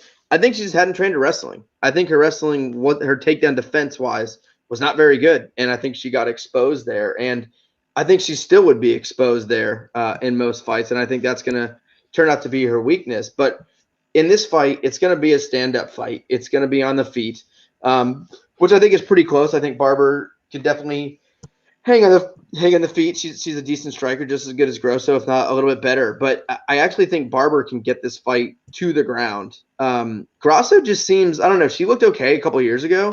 She seems like she's getting worse as it goes on. I don't know if it's since she got hyped a little bit and was in some big fights, but she seems to be going downhill and getting worse. And Barber's very young. She's very resilient. And I think she still has that confidence. And here I think on the feet it's pretty even. And I think Barber's able to get some takedowns, to get on top, some ground and pound. Grosso loses to anyone that really tries to take her down. And Barber's only shown weakness with the takedown defense part, and Grosso's not going to be shooting takedowns. So I think all those factors stylistically point to a Barber win here. And I hate that I'm betting on this, but it's probably the only way that I won't fall asleep going into the Gilbert Burns fight. So I will be actually placing a wager on Barber here. So sad to say, but this one actually might be not as horrible as some women's fights, at least. I think it'll be a little bit back and forth. Maybe they'll actually try to punch each other and not just do head and arm throws. We'll see. Get crazy. Yeah, it's going to be horrible. You called it a head and arm throw. I know. I've been around it too much now. It's too much. No one knows what I'm talking about when I say hip toss. Hip toss. But it's weird. They call other wrestling, every other wrestling takedown, they call it right. Except for the hip toss. They say lat drop, you got your double, you got your high crotch single, all that stuff. The only thing they really fuck up is obviously the guillotine. A twister? Really? Who made that up? Who made the twister term up? Eddie Bravo. Oh, that makes Galaxy. Yes. So much sense. Way more sense. Because that's a legal wrestling. It's funny that people tap out from that stuff because it's literally a legal, even high school wrestling, middle school, whatever. It's a legal wrestling move. Mm-hmm. The twister. That's a guillotine. A guillotine in MMA, not legal in wrestling. So if you're younger and you're watching this, wouldn't suggest with some. What about a head and arm guillotine? Ooh. You could try that. I never landed a guillotine in a match. I didn't like to ride legs. That wasn't my thing. I think it was a little gay. I don't know. You put your leg in there, you're on the guy, you're kind of like humpy bumpy a little bit, and I didn't do that. I was a mean. I did things that hurt people the most that weren't with riding legs.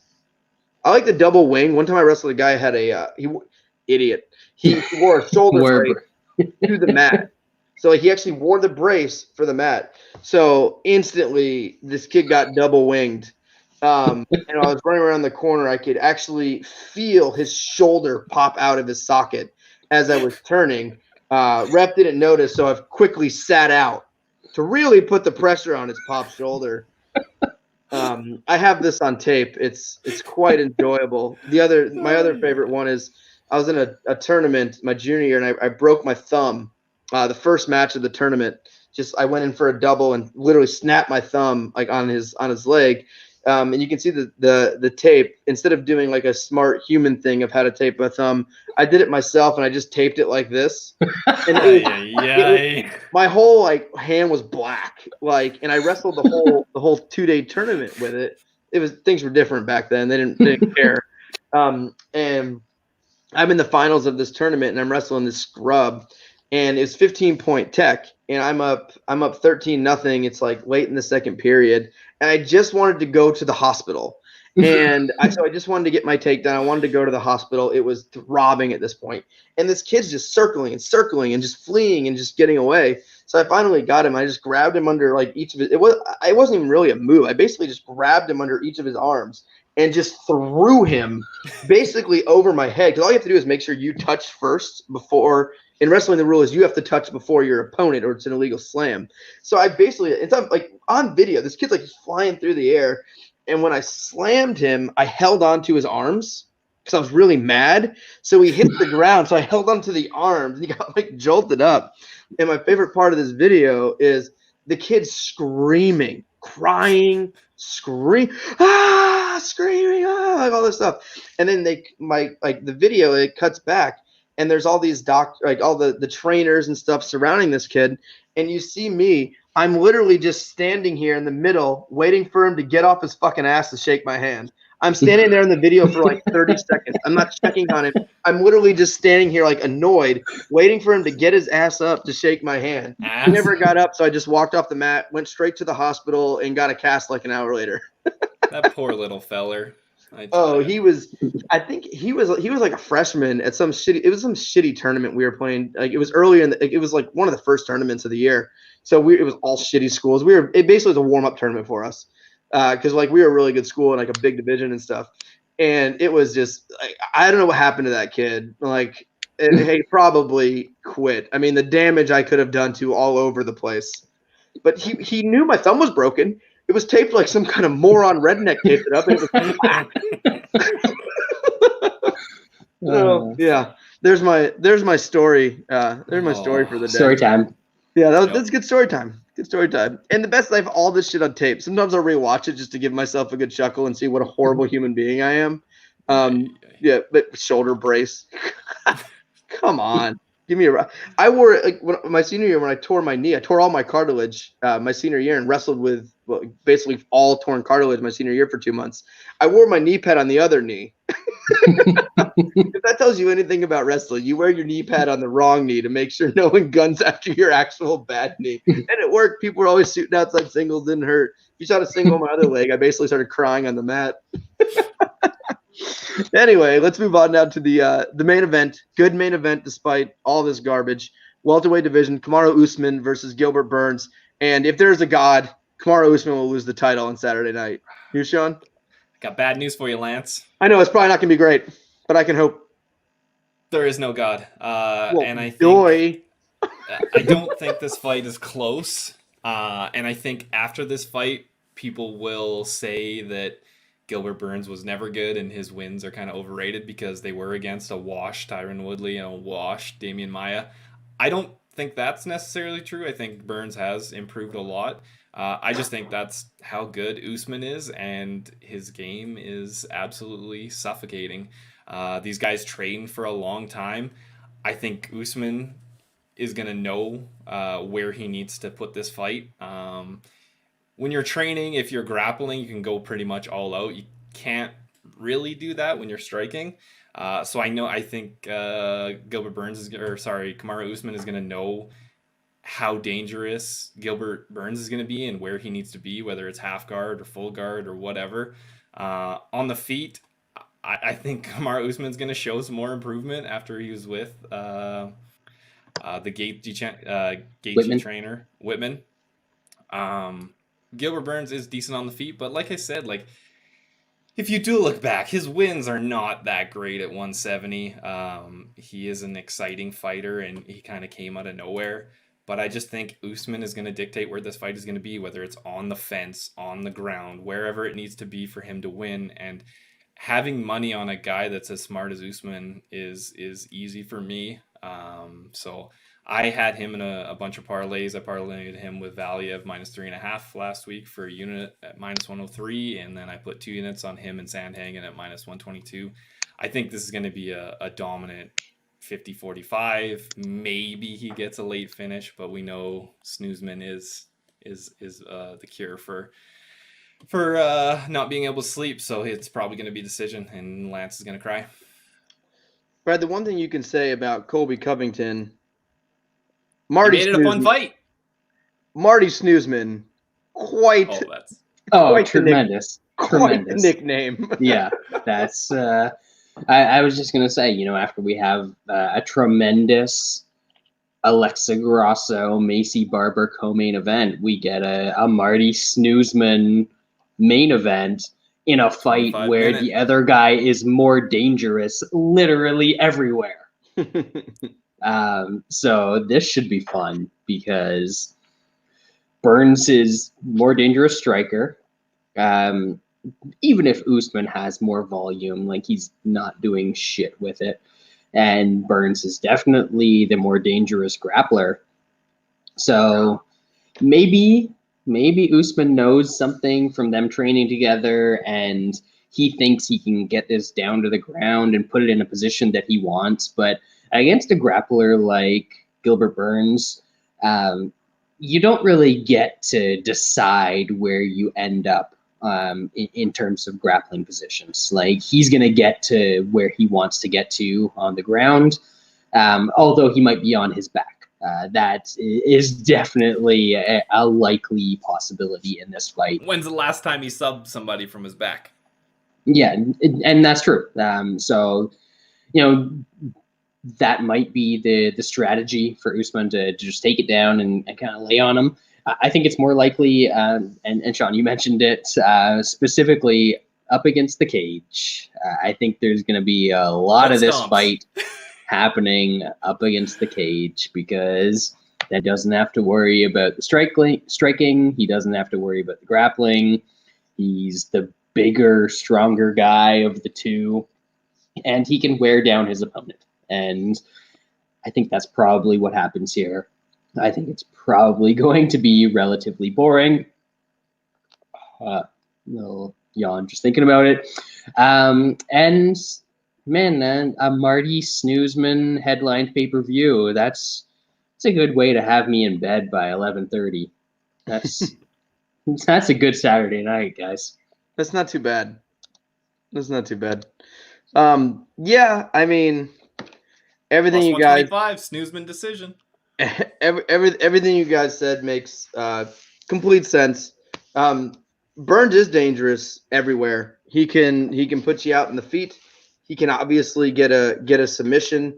And yeah, his win streak wasn't the greatest looking back on it, with guys being, maybe a little more Washington Redskins. Worcestershire. Yeah. But I don't know. Like Gilbert can win this fight. I don't think he wins it more often than not, but he has a chance. I think the difference here with the Colby fight is Colby could kind of keep up with Usman. I would say in a lot of it, with the cardio, with the the pressing forward, with the wrestling, all that good stuff. Just physically in general. Burns can't. But what Burns can do that Colby can't is he can grab a finish. It's possible that Usman could get a finish here. He could get a submission. But Usman is a very smart fighter, and I think Usman's strategy is going to be bore us to death because his strategy is to push against the cage here.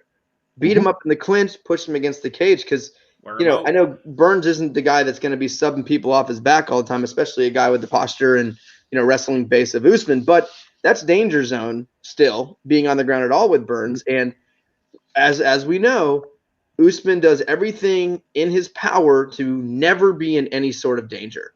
So we could see it. At the same time, who knows?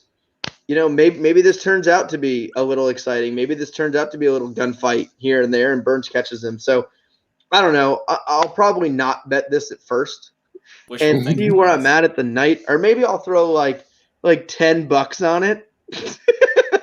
Keep you real interested. Yep. That's right. Well, I got a care. 10 KUs, baby. Yeah, I got 10 Keltons on it. So but I don't know. I'm not betting Usman. And maybe this is bad, but I do not bet on. It's only really big top tier fights, really. But I don't bet on outcomes I don't want to happen. I can't do it. I don't bet against my own teams. I don't bet against fighters I love, and I don't bet on Kamaru Usman. Not anymore. I used to. I bet on Usman basically every fight up until the Colby fight. But you took a stand, Lance. I don't want. We were beating that drum for a long time. Forever. I what? We were beating. No, I said we were beating that drum for a long time. Yeah. Usman, I think he was a non-surprising champ. I think his, come up through MMA was his skill set, his style, like everything he did was this guy's going to be hard to beat, and I don't want him to win. I don't want him to win. So I'll probably end up throwing a little tiny bit on Burns just because that's what I do. It's my donation. Just do like your Burns Frankie inside. donation. It's like plus 450. Yeah, is there any way Burns wins the decision here? No, Maybe outstrikes him? no, He's a better striker. he is. But That's he'll funny. outstrike him for 30 seconds and then end up in the clinch for 4 minutes and 30 seconds. That's the sad part about a fight like this. Burns is the better striker, the better jiu-jitsu guy. I don't think And- he's the better striker, but yes. He's definitely. He's absolutely the better Are you talking striker. about the same guy that got You knock boxed out up by fucking Colby Damian Covington? Maia, and Talking now about you're that just guy? the best striker at welterweight. Like I didn't say he still- that. He still throws just overhand you've rights. You've watched Snoozman throw a punch, right? Did you watch Marty Fake Newsman get outboxed for a few rounds by Colby Chaos Covington? I think we'll see some decent improvement. I Why? think this He has striking. I no don't think the interest. striking is wide. As He what, has no you think interest it in is. being a good striker. He has no interest in Then getting. why a would good he go? submission Why would he game. train? Why would he change? Fucking. Because camps? Henry Well, not Hoof really said camps, they but weren't. go- He wasn't going to train either one of them for this fight. Yeah. They Yeah, needed but to he fought find somebody- somewhere Yeah, else but to even train. when he fought somebody different, he was in that other camp. When he fought, He's been going Masvidal, back he and was in forth. a different camp. He wants to learn more clinch work. He's Yeah. just training the Dirty clinch. boxing. Breathing techniques or something. I don't know. Is he the most boring champion we've ever had? Well, Woodley. No. Woodley's way worse. Woodley was- Was he? Once he Because at became least champ. in Woodley's fights, something might happen. No, not when he became champ. Once he Wonder became champ, Boy? nothing ever happened. Not The when he only was time champ. was against Darren Till. Yeah, before That's he the was only champ. time when he Yeah. was the champ. Boy, it was Before fun. he was champ, yes. Yeah, he I would knocked say out fucking Woodley. Robbie. Woodley was the most boring champ of all time. Yeah. But Marty, fake newsman, snoozman. Yeah. Wins, man. He fucking wins. That's I- all that matters. Yeah, he Woodley just- he doesn't boring out of sell necessity. pay-per-views. Snoozman is boring by design. That's Yeah. a strategy. Woodley, Yeah, I to think, win. just ends To up being win. And I can't believe who was it? It got posted in one of the group chats, but somebody said that if he beats Burns and then like Covington again, Oh, and Hazmat. He's the GOAT. He's the I welterweight posted GOAT. in the chat room when I saw that. Literally, someone said, would he be the greatest welterweight ever? Leon Edwards and Gilbert Burns. Like, hello. Fuck yeah. And I think the guy that posted it was Canadian. Uh, Maybe No. he's been watching the fight. No, I- since the- reported. Yeah. maybe he's only been watching MMA since, the Camrat era. Jeez. So, all right. Well, there's fights on Saturday, which is better than, I guess, No fights. not having fights. And then next week, call me crazy. Next week's got a better main event. A better main event? Well, no, the main Shit, event is the good main this event's fight. the only good thing about this card. You know, Yeah. next week's main event. Oh, Yeah. yeah. Lance is gonna lose when he goes against his word of top 5. That's what's gonna happen next week. What? Blades isn't really top 5. Oh, we're putting stipulations in it now. He's fucking top 5. All you got to do is go to UFC.com/rankings. He's top 5. We know what's gonna happen. Swang What it, do we have as the bang it. as the co-main event of that card? I don't think they've decided yet. Or no, I think they It's tweeted out the Arlovsky order. versus Asphalt. Ooh, I don't my think God, it is. this card. I don't think it is. I know that's what Wikipedia says that, but I don't think it is. Brad, I haven't I seen the forget. lines yet. Let me pull this up. I might already have Munich ready. Let me look. Are there lines out yet? oh yeah. Full lines. Oh, Well, not never pros, mind. But I was thinking we could get old Dukakis at plus money. Ah, no, No. unfortunately good luck not. with that, bud. I guess we'll just do Black Beast. There is one bet that I have on that card already. Yeah, I think we have the same one, Brad. You already bet something? Yeah. Is it? Yeah. Well, there was nothing to bet on this card, so I just kept Yeah. scrolling down on best fight odds. Oh my God, I see a lot of bets I like next week. Yeah. Skelly, you talking about Skelly? No. No, but I was looking at that. Well, Phil Hawes was a former Munich play that got postponed to this card. So that Yeah. would be an obvious choice. We might have to do like because Donnie this Donowitz week's and- Munich was a little shaky. We'll be honest with you folks. Yeah. Nate Um, Landwehr. Yeah. I mean, Julian Erosa, favorite in a fight. Yeah. In the UFC. There's Yeah. a lot of it. What's a John Castaneda? What's that?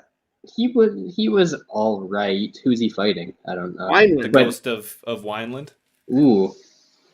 Yeah, might have to bet that.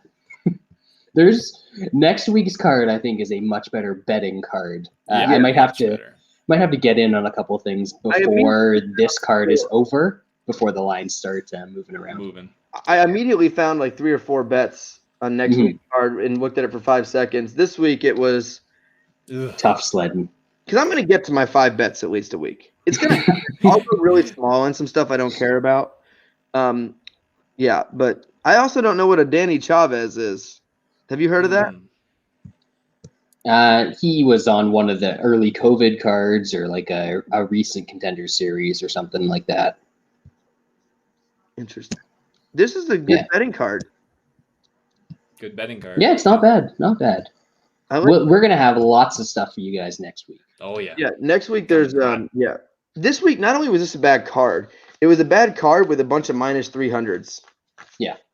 Not great. At least next week's a bad card with a bunch of pick'ems. Except for the main event, which should be a easy parlay piece. I don't know how, no matter who he's fighting, at this point, you could bet against the Black Beast.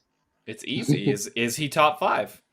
That means That's super automatically. easy. It doesn't mean loss. No. Automatic. Is he Automatic. top 5? Oh, Curtis Blades Right. top 5. Okay, Right. put him in a Right. parlay. Blade's going to tire himself out, not get a finish with wrestling. We got 5 rounds of swanging and banging with the gassed out Blades. Woo-hoo! What's knockout for my boy? I don't think the props are out yet. The props aren't out yet. It might be the fans exact will have to same wait as till money next line. week when you It waste should money be on the exact same fucking as money KO. line. Like, it'd Yeah, be like plus 290, you get 5 extra cents. 286. 5 extra cents. That's value on that plus 286. Yeah. There is. All right. Well, yeah, should we get out of here, Lance? I think we Yeah, I should. think that'll do it. So enjoy the fights, I guess. If you can. Wes will be back next week.